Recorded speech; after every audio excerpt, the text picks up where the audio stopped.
Hello. Welcome back to Lotus Reverie. We've met all the cast members that live in the castle, and now we're gonna investigate the power outage. Yeah, watch the last episode if you missed it, and if you haven't watched since the beginning, click on the top card on the top right above. Yeah. I guess we'll start. Alright, so let's continue. This place is enveloped in a veil of silence. The streets are clear of traffic, noise, or any signs of life whatsoever. I'm really tired. I didn't sleep at all. The reign of emptiness is a menace in of itself. You have no idea what might be lying in wait around each corner, what might be hiding in each swaying shadow. Therefore, good night. But the same cannot be said about your companions on this trip. Are you seriously just gonna just let go of the wheel like that? Rosemary chuckles, breaking her play of awesome act. With the threat of a crash looming ever closer, you are forced to scramble from your passenger seat and grab the wheel. You avoid a tragedy thanks to your quick reflexes and cool head, but it seems that you are the only one in this vehicle who's even remotely worried. Careful there, you made some donuts drop on the floor. Thank God there's a 13-second rule. What in the world is a 13-second? Wait, how can you just lay there so calmly? What are you gonna do? Fine me? It's not like we're gonna run anyone over. We could crash! Just saying. Oh yeah, true. It wouldn't be the first time. This kind of crucial information should be disclosed before the drive. It's okay, Cinque. We were just having a good time here. Don't be such a party pooper. Weren't you sleeping? And could you please take the wheel before we all die in a horrible inferno? Doesn't seem to me like you're doing too bad for your first time. If you were here when the incident started, you would have never believed that some people have gotten up to. Without anyone around to tell us no, we have quite a bit of fun, playing bumper cars with real cars, or setting cars on fire and enjoying the ensuing explosions.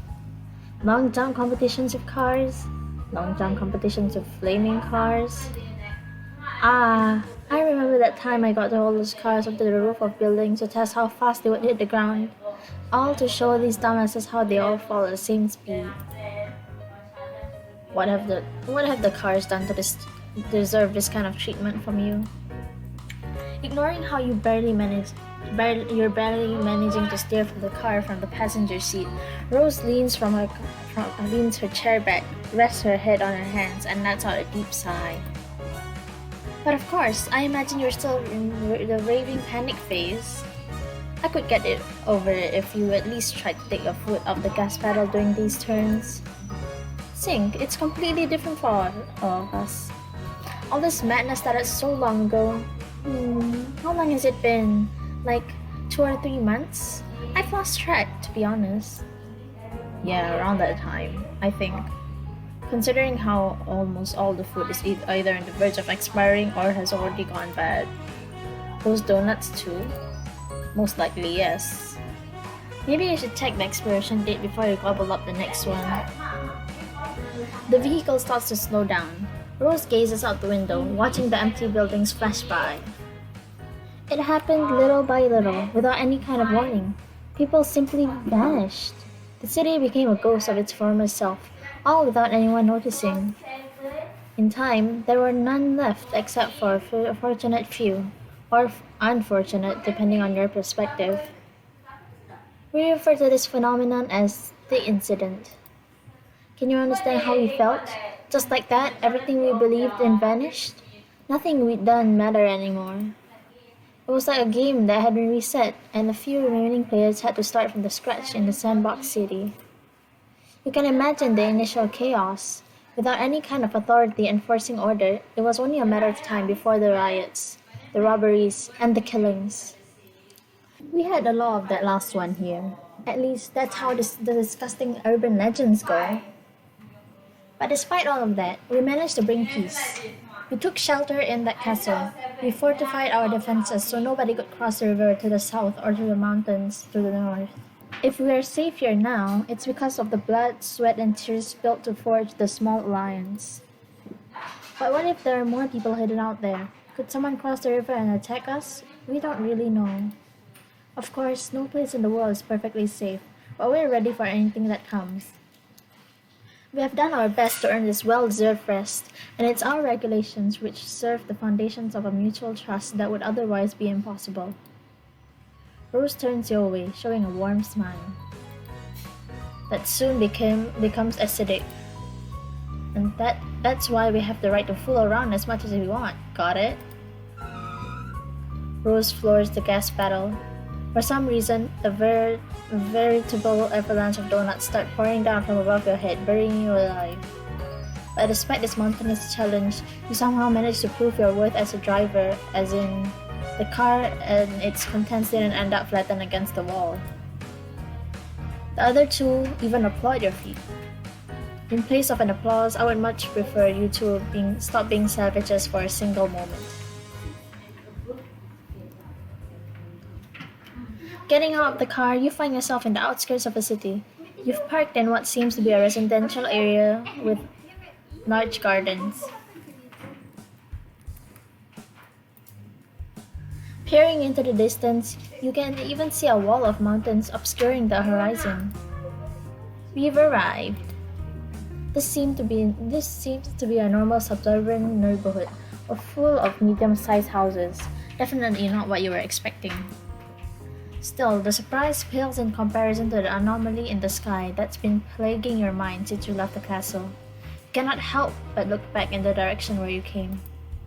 A large black monolith, towering up infinitely into the endless sky. That's... Oh, the monolith where the palace once was. It's pretty close to the castle where we live, didn't you know? It just popped out of the ground when the incident happened. Nobody has any idea how or even when it came to be, but there it is.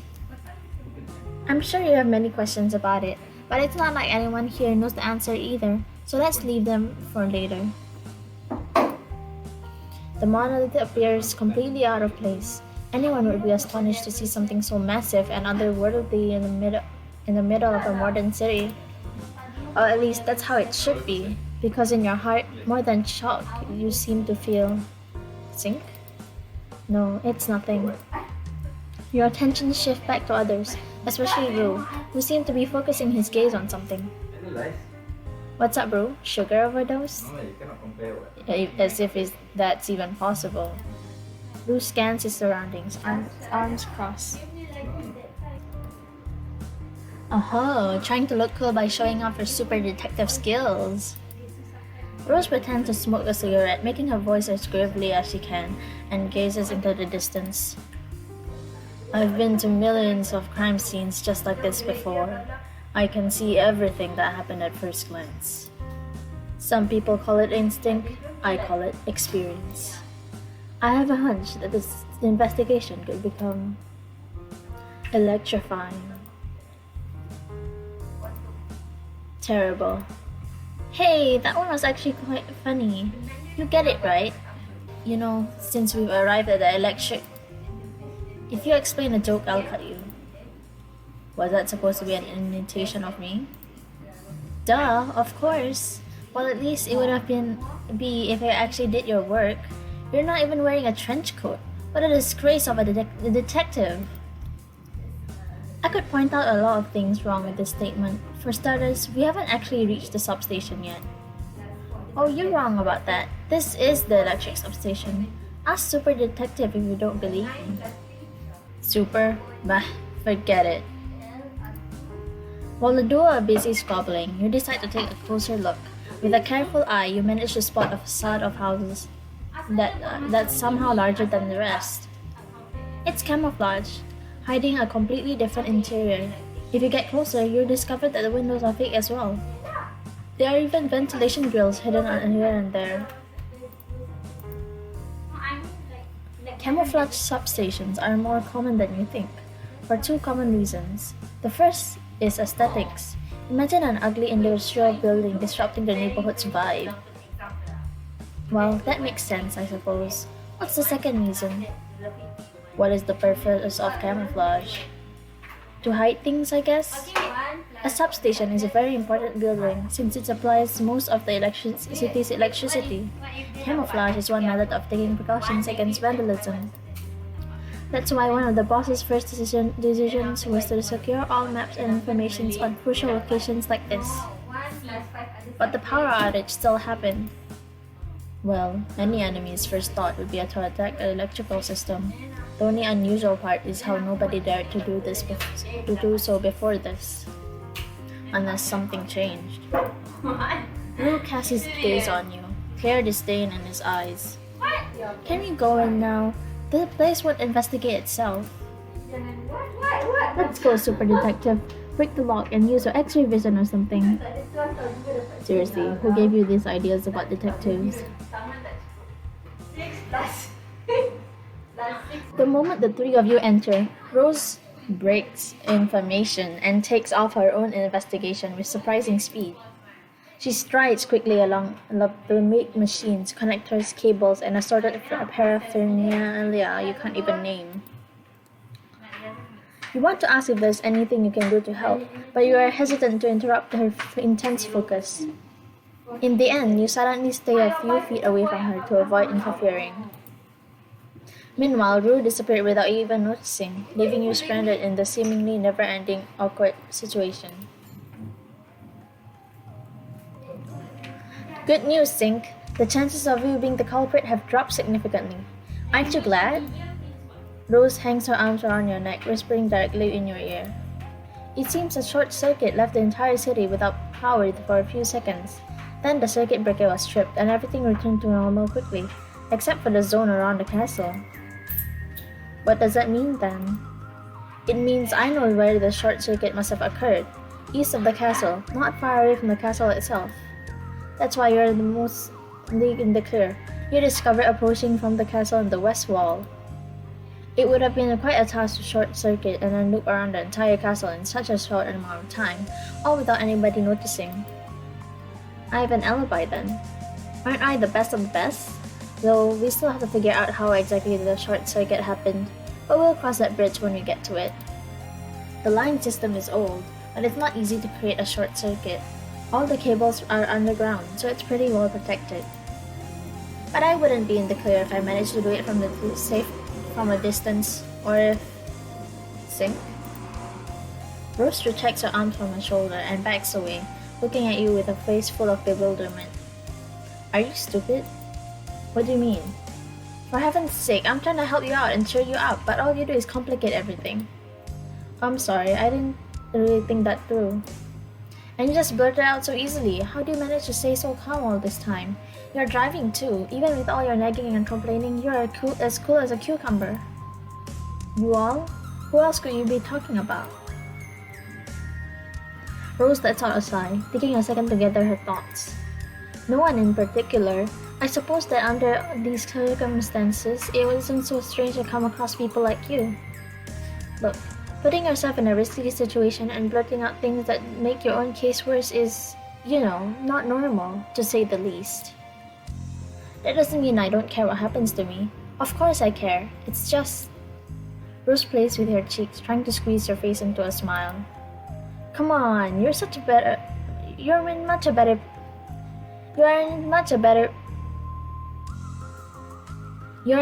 better place compared to 5 minutes ago. Cheer up.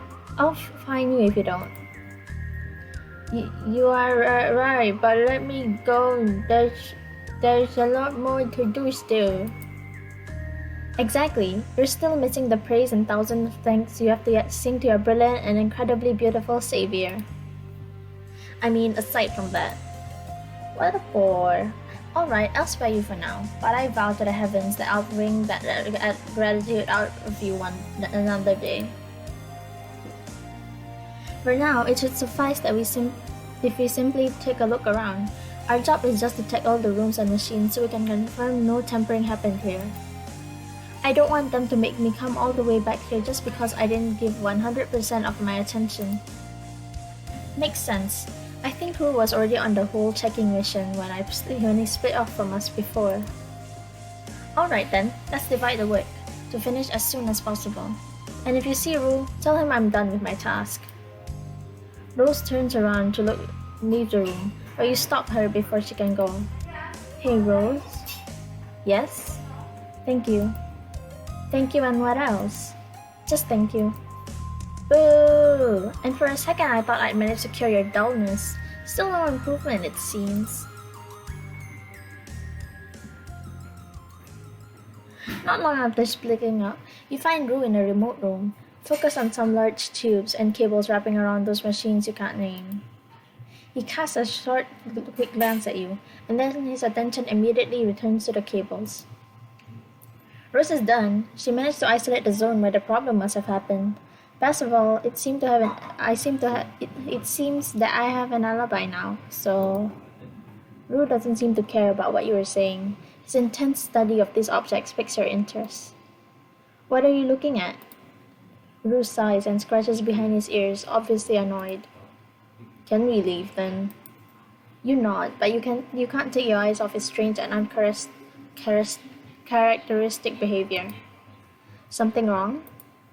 Nothing. I think, but have you noticed something's off here? You step closer to RUE, but you don't notice anything abnormal about those cables. What do you mean? You haven't realized it yet? You shuffle closer and closer, wondering if it might be an issue with perspective. When you move to right next to him, your shoulder almost bumping into his. I was talking about you. Out of the blue, he grabs your wrist, his grip painfully tight. The world before your eyes spins as he pulls you into a perfect grapple hold, making you stagger and lose your balance. He twists you around before you can resist, until you are forced to face the machines on the wall.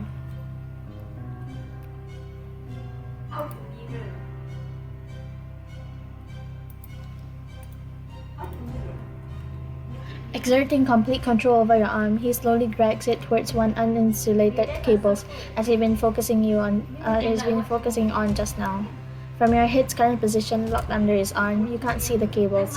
You resist his pull with all your strength, all while trying to convince him of your innocence. Wait a moment here. Rose said that... That doesn't matter, Cinque. You yell as loud as you can, struggling in every way possible, but he lifts you up until your feet are barely touching the ground, until you don't have the support to apply any force. The problem isn't so much anything you did per se, it's your very existence. Everything we've built, the trust we had, where is that all now? You just have to come out of nowhere. Then with you brought the return of a possibility, one we had finally managed to discard after all this time. Now it's just a matter of time before doubt is born among us. Before shattering all this status quo we worked so hard to create. Don't bother asking if you're innocent or guilty. You're better off thinking of a reason why I or anyone else shouldn't end your life at any moment you wish. Your body trembles, your supply of adrenaline beginning to run out. There's likely not much time before he forces a finger to touch the cables. The justice you were used to is over, Cinque. Welcome to the real world. Sweat drips down from your hand. Your breathing accelerates to the point where you're grasping for air. Your eyes unconsciously squeeze shut. Rue's grip remains deathly firm. His attitude all this time had you completely fooled. Next time you need to be more careful. That is, if there is a next time, since you are about to feel your fingertips graze the cables. There you are. Has Cinque filled you in, RUE? RUE lets you go unceremoniously. You barely stop yourself from collapsing to the floor. You open your eyes again, attempting to blink away the sting of sweat. Your blurry gaze darts between Rose, waiting at the door at the other side of the room, and RUE, his face as casual and unconcerned as ever. Yeah, I was telling her to be careful while we investigate. It'd be more troublesome if we had any accidents now. His back turned to Rose. RUE sneers at you, his eyes cold. You instinctively back away from him. You open your mouth to speak, but Rose is ahead of you. We are talking on the way home. I've had enough. All I want right now is to go back to the loving comfort of my bed. The girl walks away before you can even say anything, leaving you and Rue alone once again. You are not so stupid as to stay behind after what happened, and you immediately run to the door. But behind you, Rue doesn't seem nervous, concerned, or worried in the slightest. Cinque. He calls your name and uses one hand to point to the other. You can now see clearly. He doesn't have any kind of glove or protection on. Then he grabs one of the uninsulated cables on the wall. Surprise. Nothing happened. Nothing but a slight mocking smile appearing on Rue's face. What? What? Scammer. Rue is a scammer. Y'all. Scammer. Finally, I thought, sweet release of death. But then this guy, kind of clown. What kind of clown is he? So different, I didn't even know what it was. With slow steps, you ascend a magnificent spiral stairs. They seem to have no end, coiling all the way up to the sky. In silence, you let Rue ahead of you. Finally, the staircase comes to an end. You have reached the last door and the highest point of the entire castle. A flash of light briefly illuminates his silhouette, and a beautiful urban landscape comes into view. From the tower keep, you can see the expanse of the entire city before your eyes. This place is the second highest point of the city, second only the monolith. Its curved black walls don't match the rest of the landscape. The sight of the monolith renders you speechless. It is comprised of strange flat surfaces, jet black in color, with an alien texture, ostensibly from another dimension or planet. Rue's voice finally brings you back to reality as he starts his report of your findings at the electrical substation. Next to him stands Thistle, simultaneously listen and using binoculars to look out into the distance. Any estimates on when we will pinpoint the method and identity of the one responsible? Not much longer, Rose said. Something about how it's possible to triangulate the issue or whatever. I see. Aren't you gonna say anything? Good job. I expected a few complaints about how I'm not being helpful or clear. If you already know, why bother? True. Thistle sighs and offers binoculars to Rue. Tell me what you see. Binoculars. Very funny. He is a funny one. A scammer, a clown. Clown. Clown. Clown Rue.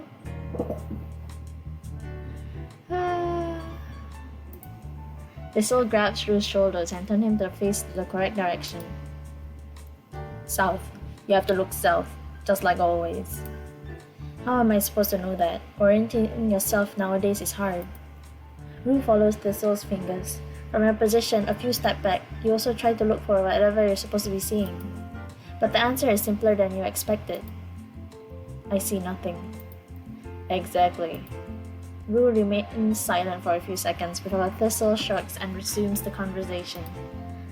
It's too soon to speak, but I'm just telling you so that you can try your best. There may be not much time left. You know perfectly well that I'm the least troublesome of the bunch, and I trust that it will remain that way. Back to business. The good news is that Cinque isn't guilty, am I wrong? Did I mention any of that? Thistle's face hardens, serious and cold to the point where it would give anyone chills. Rue, my eyes and ears can reach further than you expect. Oh really? What you had for breakfast, I know. Aha. We all had the same. We all had the same. That fire you started this morning, I also know. Oh no, impossible.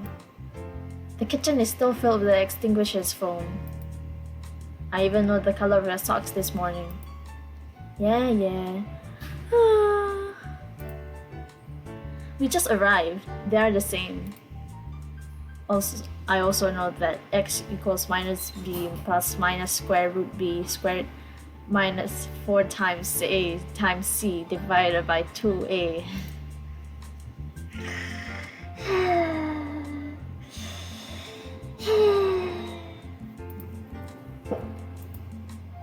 Also, there's a small detail that if Cinque was guilty, Rosemary wouldn't be gone, nor would she have left in charge someone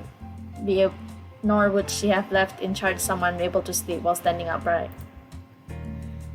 Oh, yeah, whatever, boss. Whatever you just said. Alright, let's go with whatever I said then. Just thanks, RUE. Thistle. You finally cut off the absurd dialogue, attracting the attention of his supposed leader. The attitudes of these two could make anyone livid. But you somehow managed to keep yourself calm.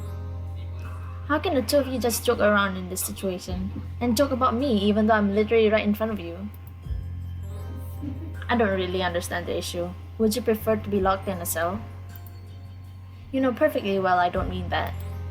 Then take it easy like the rest of us. We're treating you this way so you can relax and not feel paranoid about us talking about you behind your back. Take it easy? Do you know what RUE just tried to do when I was taking it easy before? I was the one who asked him to do it. Thistle doesn't let you finish. His abrupt interruption leaves you speechless. It wasn't easy, but she finally got scared. It was obvious she wasn't paying any attention. As if those kind of cable would just be left out in the open without any kind of protection. She didn't even realize I was wearing any gloves. Her reaction was hilarious. Did you really think we could gain anything by sending the newbie to investigate? We wanted to test you. Test me? While RUE here looks rather deadpan, he's actually pretty good at reading other people.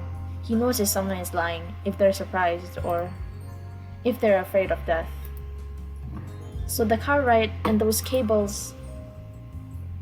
We don't just need you to know if you're innocent, Cinque. We first have to prove that you are human. Human? Of course I am. Now you're the one looking for a punchline to this joke. A punchline that never comes.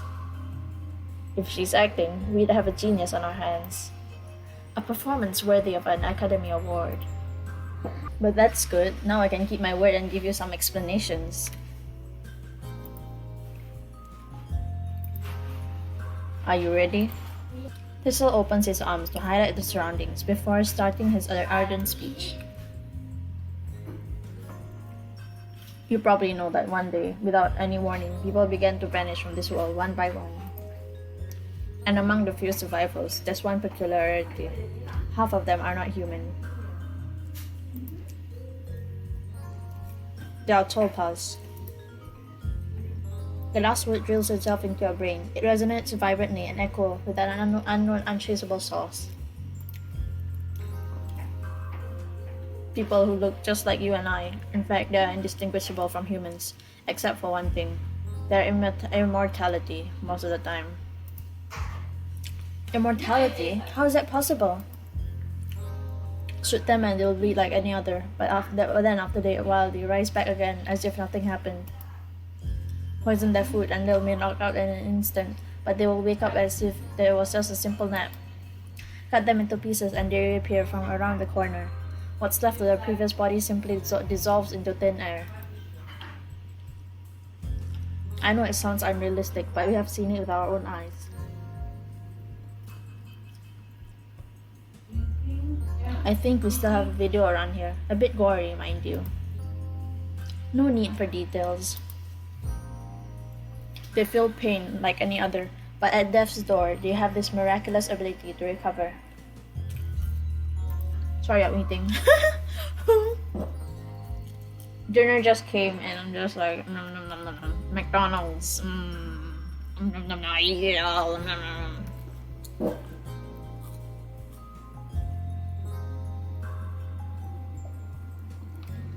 As you can imagine, it's hard to prove who's human or tulpa without first breaking a few basic and universal rights. Wait.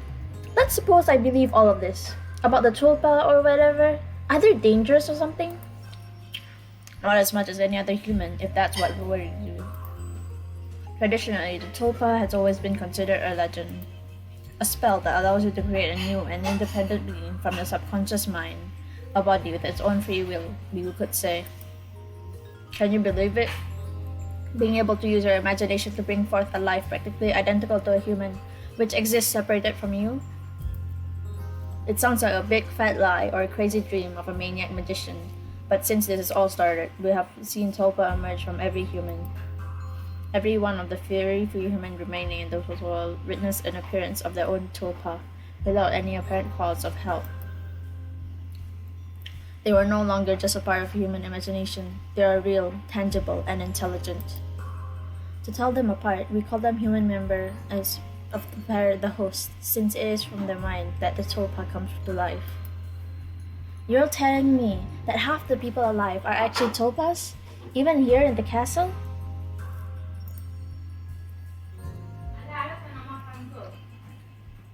From what I know, Thistle could be one, or myself, or even you, Cinque. There's one little detail worth considering.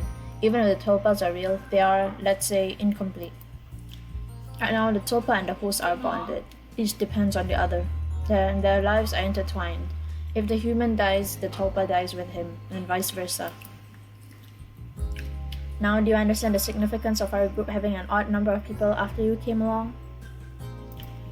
Ignoring his irritatingly passive-aggressive attitude, you focus trying to piece together such an implausible puzzle.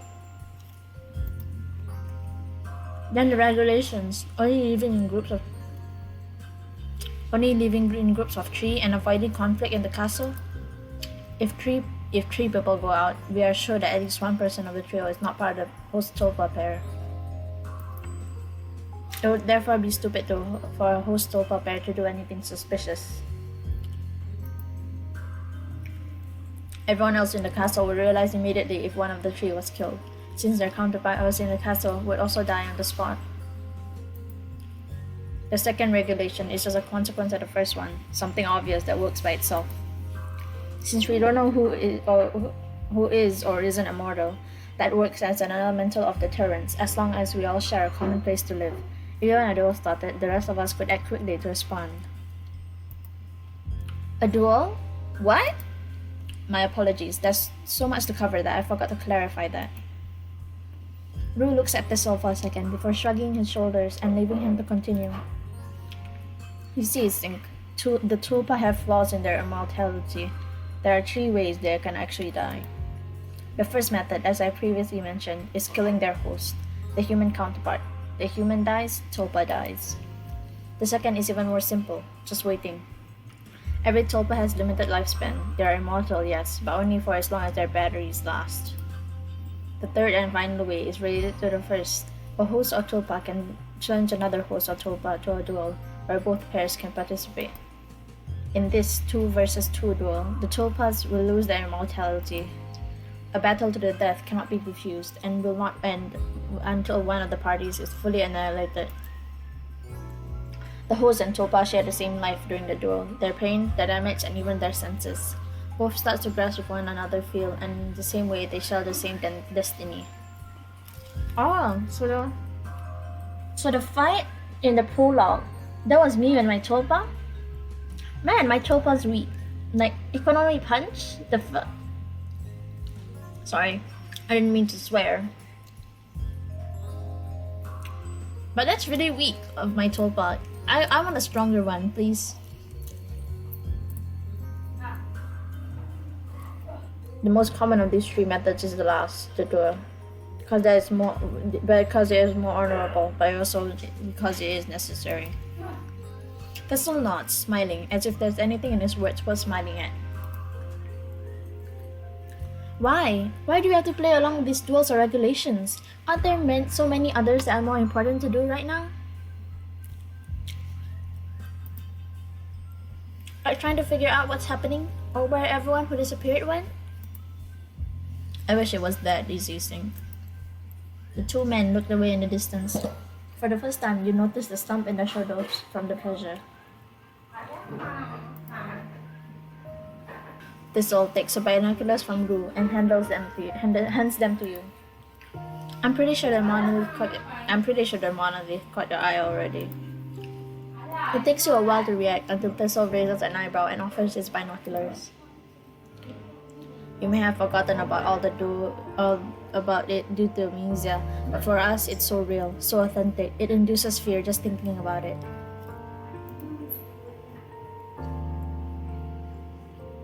And one look at the monolith is all we need to be reminded of this reality. Written in ardent characters that shine with white in the sunlight, you see them, the words sculpted on the black walls, enumerated simply. For each human, a unique tulpa in accordance with their wishes. If the human host dies, the tulpa shall die too, and vice versa. If the tulpa's lifespan is short, but can be extended by absorbing their fellow tulpa in a duel. During a duel, the tulpa and the human share the same life, and the former will lose their immortality. Duels cannot be rejected, but in exchange, the receiving end will unconsciously choose the space limits of the duel.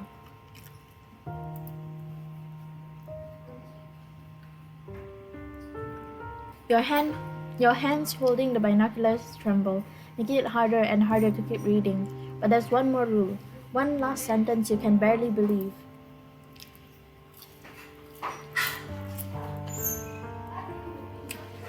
This situation won't simply end in its own Cinque.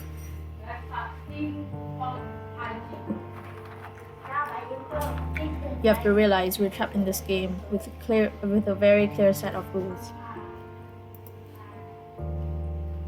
The lives of humans and tulpas are linked. Tulpas have limited time, so their host's life is limited too. The only way to extend the life is through a duel, where you must take someone else's life to prolong your own. Can you see the microbird game we're in? This competition will end when only one and the unconscious tulpa remains. Who will be rewarded with humanity and its wish. In the end, only one will remain, one single human and with their own tulpa. Everyone else has to die.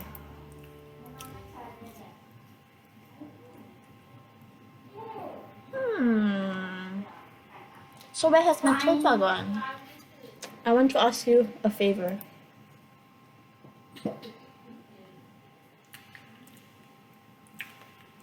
You wake up in the same room as yesterday, still lost, still unable to get used to this place. It's been a day since the last conversation on top of the tower. All you've done since was just to let the hours pass by, languishing in your thoughts until you finally fell asleep.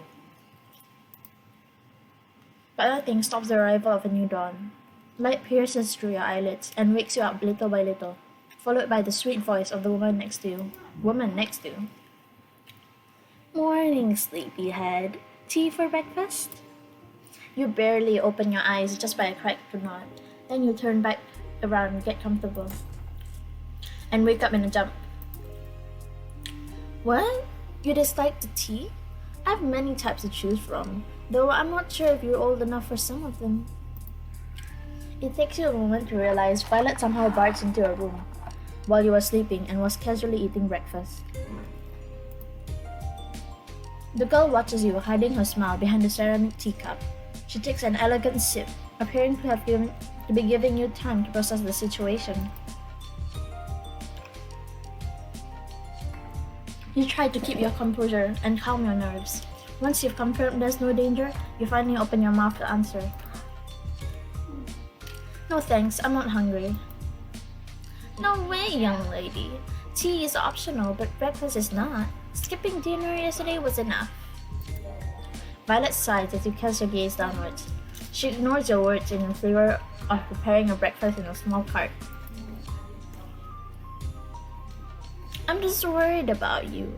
Do you even know what time it is? You shouldn't spend the day here doing nothing. There's so many things you can do, darling.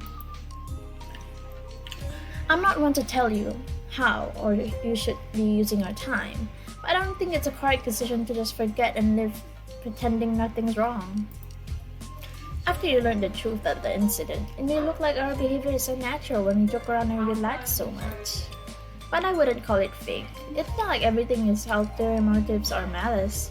I think there's space for a little bit of everything. Violet finished preparing your breakfast. It smells good that your belly cannot help but growl. Cinque, dearie. This is the start of a new chapter of your life. Ignoring it won't change anything, and especially it won't stop you from feeling hungry. Enjoy what you have for as long as you can. No matter how dark destiny may seem, for nothing, it will change the good you can bring from this experience. Besides, she nabs a biscuit from her tray and puts it in her mouth, savoring it with gusto. If you don't eat quickly, it could go bad. Now, that would truly be a pity. The girl winks at you, then skips away back to the door. I'll be waiting for whenever you're ready. I haven't shown you the castle yet. The door closes behind Violet. It takes you a few seconds until you stretch out your arm and taste the food.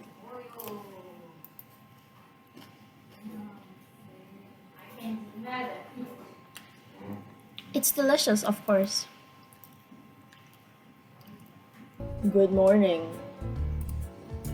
Cinque, you know what? Poor little Helio was already waiting out here when I came out. Aw, he was so worried. He didn't even dare to knock on your door. Isn't he the cutest thing? My Helio is just too pure for this world. I wasn't the one who snuck into her room while she was sleeping. What were you thinking? How did you know she was sleeping? Don't tell me you were actually listening from behind the door. What do you think we were doing, huh? I didn't. Oh, whatever. The castle is big and we have lots to check, so let's not waste any more time. Are you coming, Cinque? When going to explore, you discover new locations inside the castle and the city. Exploring allows you to unlock new events, but an exchange will consume time. You need to explore certain places to be able to advance in the story. Or do you expect anything to just happen by languishing in a room? You've already been here, but it's the best place to start.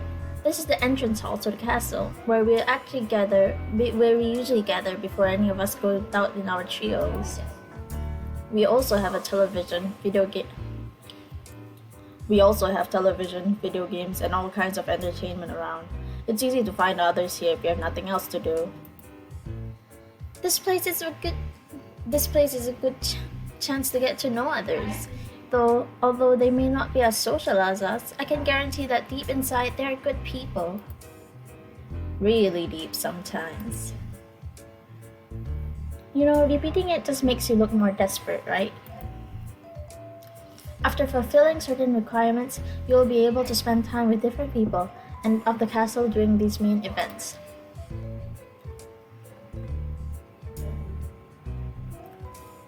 They are the only scenes that will allow you to obtain hearts on your diary entries for each character as you learn more about them.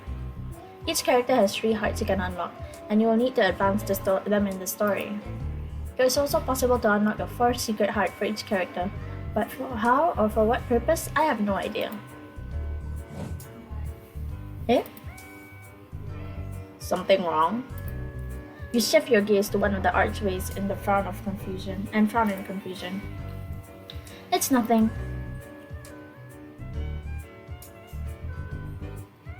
I thought the kitchen would be a little more destroyed, considering what happened yesterday. One of the advantages of having such fantastic magicians in this castle, both Helio and Rose helped me clean up the mess yesterday. Rose's magic is just as amazing. She can repair and recreate practically anything with almost no effort. It's quite a shock to see her used in such a mundane way. In any case, you can just come out to the kitchen anytime. We have these really big refrigerators where you'll find any ingredient, as well as a storehouse right next door.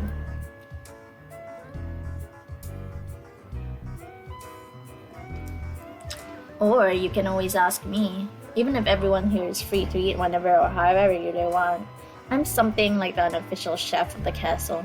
It's my pleasure to help you out when it comes to food. On some occasions, called secondary events, you can spend time with other members in the castle without getting any hearts. These are optional events that are not necessary to advance in the story, but they will consume time. It's up to you if you want to see them or not. Cinque? I'm assuming the food in the storehouse isn't alive? Of course not. I see. Then... this is one of my favorite places, the library. We managed to amass quite the collection from everywhere in the city. You can also use any of the computers to access a large digital library, among other things. It's the best we've managed, considering there's no internet. There's an exit to the courtyard. If you can put into practice anything you learn here. Put into practice? Do you mean magic?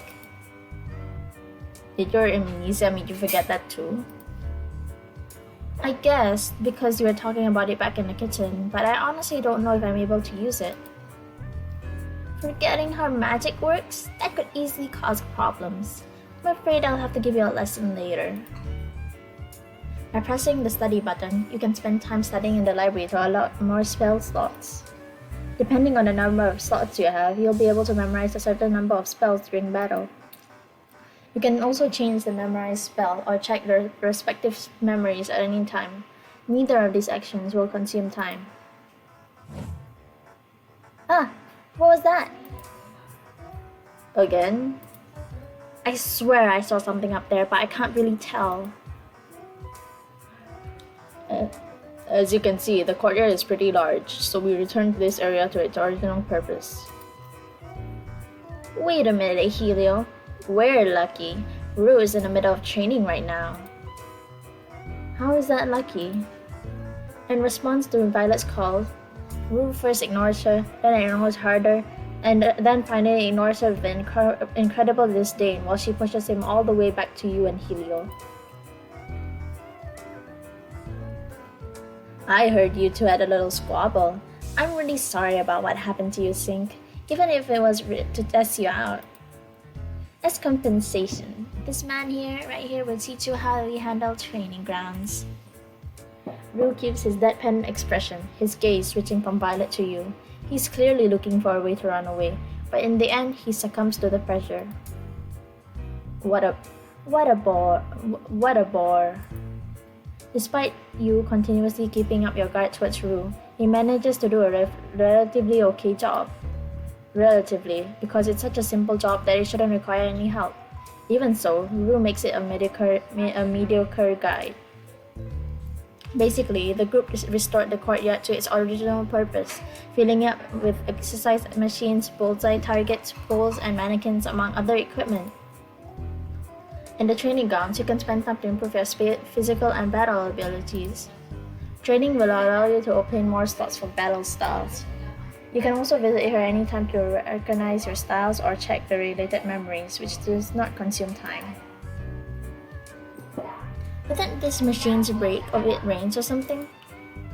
RUE shrugs. It seems he's reached his limit as a guide. We have planned to recover the yard quickly if necessary, but it actually hasn't been necessary. We've had really good weather, plus if something breaks down, we can always replace it. The city is full of empty gyms where you can borrow anything anyways. Borrow, huh? Setting aside the curious choice of words, you change the subject, pointing to a small shack next to the wall. Oh, the armory? There are lots of weapons no one's using in there, so feel free to grab anything you want, honey. Anything I want? Weapons? You should have realized by now that we don't actually have a problem with weapons. Just look at the kid. The kid? Wait, you mean my sword? In case you were wondering, it's the real deal. We have all kinds of regulations for everything, but nothing about possessing weapons. The use of them is heavily regulated though. Most of our stuff is medieval anyways.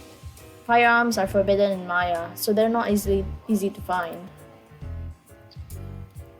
You see quite the arsenal when you peek inside the building, but most of it has rusted or been otherwise rendered useless by time. Spears, swords, daggers, apparently they brought back anything they found and left it here, available for anyone to take without any restrictions. Picking up these weapons evoke a strong feeling of deja vu, sad and happy moments, uncertain moments where you're no stranger to some of these weapons. You don't know why, but you're pretty sure you can handle some of these. You unlock the styles for dagger, sword, and spear.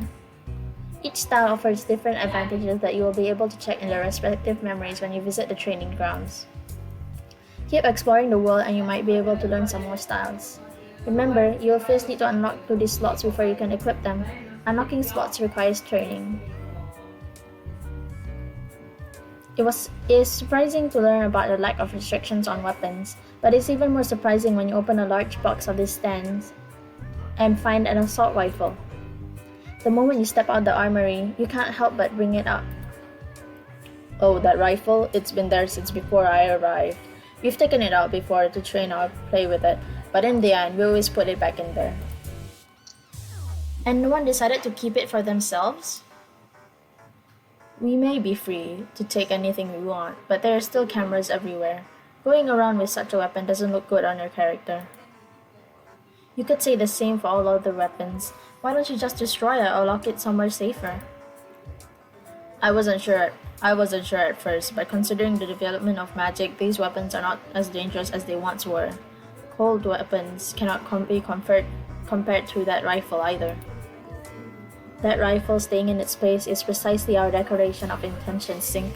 It's a declaration stronger than any of us singing along and holding hands around a campfire. You see? Did I tell you? Deep down, RUE is nicer than what it meets the eye. It was worth forcing him to come along. RUE scratches the back of his ear, followed by a annoyed click of the tongue. I'm just saying that it's exactly because all these weapons are available for everyone that they work as an excellent deterrent. The uncertainty of not knowing if someone else could have them hidden is many times worse than knowing for sure where they are and how accessible they are. You, however, don't have any with you. Are you sure? You take a good long look at RUE and start to doubt your previous statement. It's not like banning them would make them vanish. At least this way, everyone's conscious and aware of them. It's important to not feel too comfortable too. Are you still talking about the weapons? A brief hint of smile leaks from RUE's permanently cold face, then he shrugs and turns away, headed back to his training. I still can't stand that attitude of his. He's a clown. What can we expect?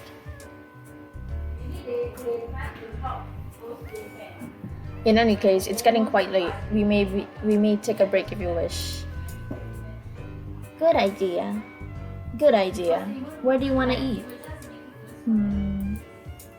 Don't be shy, Cinque. You ask and I shall give. It's just that I still have this weird feeling. It's nothing, I guess. Columbine, is it? But despite all that, she never left me behind. Columbine just following us around. Alright, I think I'll stop here for now. Thank you for watching. Comment down below what you think of this episode. Like if you like, dislike if you dislike. And please be patient for the next episode. Thank you and have a good day.